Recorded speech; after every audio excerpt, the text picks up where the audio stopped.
Hello and welcome.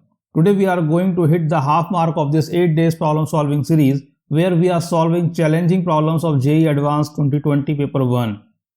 This is the fourth problem. This is the problem based on the estimation of integrals. We are given 4 options where each option is about the estimation of the integrals. Sometimes we are not able to find the exact value of the integrals, but if somehow we are able to estimate them up to the desired level of accuracy, then it is sufficient to serve our purpose. There are many ways to estimate integrals. Such methods are motivated by the instances when we cannot find the exact values of the integrals. So through estimation, we get our job done. For example, trapezoidal rule is one of the most popular methods to approximate integrals. Of course, we shall not go into it in this video as it is beyond the scope of the video. Let's come to the problem. Interestingly, the exact value of the integrals in all 4 options can be found. So does this make the problem easy?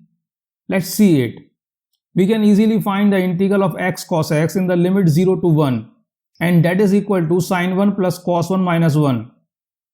But this value is of no use for us because we need to compare it with the 3 upon 8, and of course it is not possible without calculator. So the exact evaluation of the integral is not helpful here. Certainly, the problem is set with the intention to test some particular ways to approximate integrals.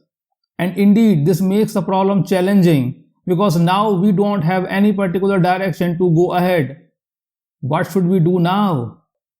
Here is a bit of problem solving strategy which is simple but powerful. When you are stuck in some problem, you should do what you can do. OMG, it is pretty obvious. There is nothing novel in this.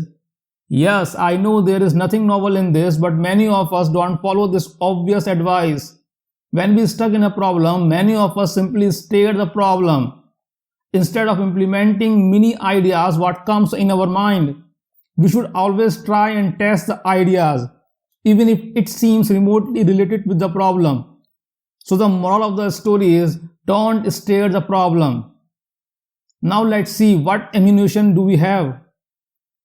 If there are 2 functions fx and gx such that fx is less than or equal to gx for all x in some interval a to b, then their integrals in the limit a to b follow the same order. This can be proved by noticing that gx minus fx is non-negative over the given interval, and it is a standard result that non-negative functions have non-negative integrals. Now we have some hope. Now our agenda is to set the inequalities for the functions given in the options with the hope that they would give the desired result. There are 2 standard inequalities for the trigonometric functions cos x and sin x. Well, the proof of them, especially of the second one, is not easy. I am supplying a link in the description for the proof. If we approximate the integrals by using these inequalities, we immediately get the options A, B and D right. But we are still inconclusive for option C because we got the integral is greater than or equal to 7 by 30 and it does not conclude about the order of the integral in relative to 1 upon 2 because 7 upon 30 is less than 1 upon 2. But we can get rid of this trouble by getting the upper bound of the integral by using the fact that cos x can be at most 1. So in this way, we get that the integral in option C is less than 1 upon 2, which proves option C false. And this completes the solution. So this was a nice problem which was set particularly on the standard inequalities for cos x and sin x. If one doesn't hit the idea of using those inequalities, I am not sure whether they would be able to solve the problem through any other way.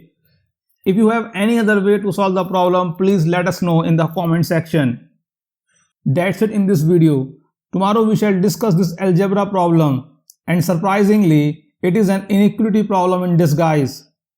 If you really want to enjoy the next video, make sure you attempt the problem first yourself. Thanks for watching the video. See you next time.